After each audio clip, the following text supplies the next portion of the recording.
Hey Boss Mama! Welcome back to the show. I'm your host, Manushka Elephant, marketing coach and mom entrepreneur. And if you felt overwhelmed by your marketing, trying to do all the things but still not seeing results, today's episode is for you. We're answering a question that so many mom entrepreneurs struggle with. How can I simplify my marketing and focus on what actually grows my business? Because let's be real, we don't have unlimited time to post everywhere, engage for hours, and still run a business, manage a home, and take care of our families.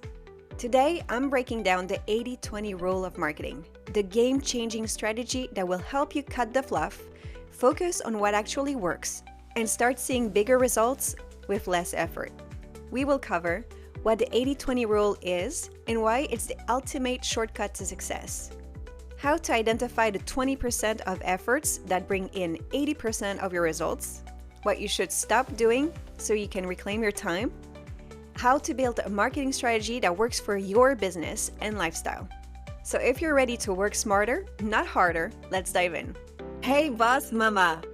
Welcome to the show, empowering mompreneurs to thrive in business and motherhood. Let's get started. All right, let's start with the basics. The 80-20 rule, also known as the Pareto principle, is a concept that says that 80% of your results come from just 20% of your efforts. I first came across this principle in a business strategy class back in my university days, and at the time, it seemed like a cool theory, but I didn't realize how powerful it was until I started seeing it play out in real businesses, including the ones I work with today. Think about it. 20% of your customers actually generate 80% of your revenue. 20% of your marketing activities bring in 80% of your leads. 20% of your content drives 80% of your engagement. But here's the problem.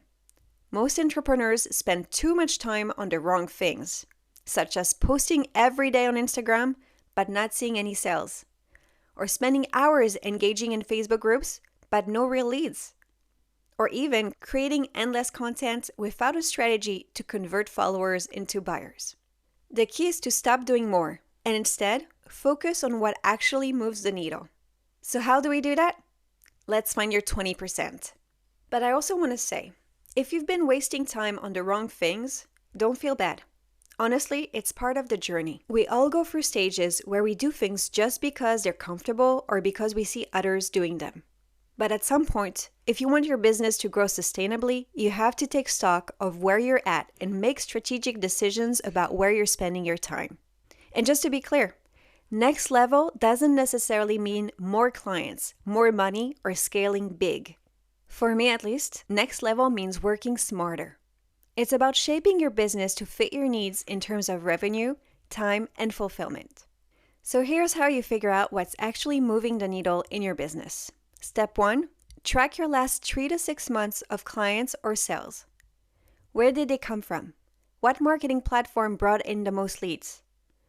What content ads or strategies actually converted them into paying clients? Step 2, check your analytics.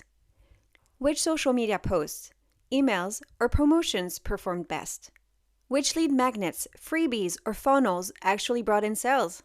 And what engagement is leading to conversations? And what's just vanity metrics? Step 3, ask your clients and audience. How did they find you? What made them decide to buy from you?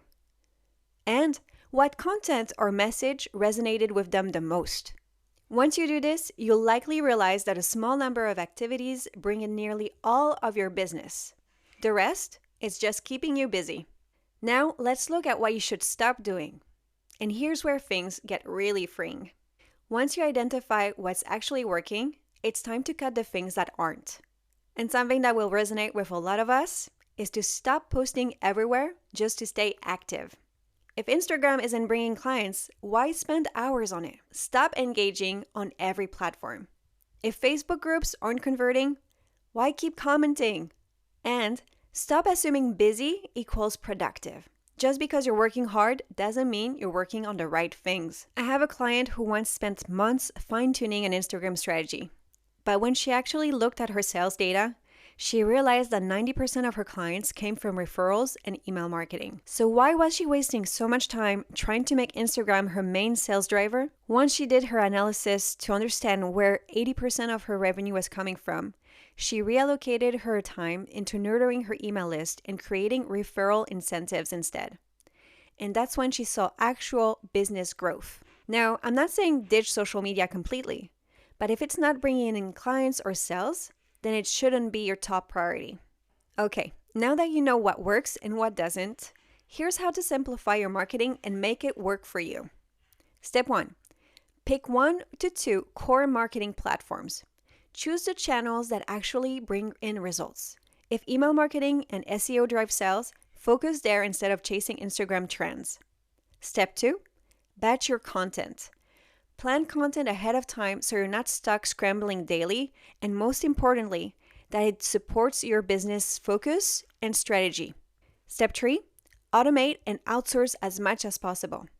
Use scheduling tools, email sequences, and if you're able to, hire a virtual assistant to free up some of your time. Even just a few hours a week can make a huge difference on your schedule. Step number 4, track and adjust every 3 months. Reevaluate what's working, double down on what's effective, and cut what isn't. For example, one of my coaching clients was spending hours engaging in Facebook groups but barely getting any leads. After reviewing her client data, she realized that most of her sales came from her email list. So instead of wasting time on Facebook, she actually decided to focus on email marketing, and her sales increased without adding more hours of work. And that's the power of the 80-20 rule. Okay, I hope that after this episode, you're inspired to take a look at your business and understand how the 80-20 rule applies to you. Once you've identified the 20% of efforts that bring in 80% of your results, cut out whatever you don't need. All the fluff that's adding a ton of stuff to your to-do list, but it's not actually moving the needle, don't feel guilty, just cut it out. When you know what's working, you're actually able to put all your efforts in the right direction. Create a clear strategy, but also create systems so that things get simplified and optimized over time. Feel free to reach out to me on Instagram at HeyBossMama and tell me what's one thing you're cutting out this week. And if you have any questions about the 80-20 rule, I'm your girl. Just text me. Until next time, Boss Mama, you've got this.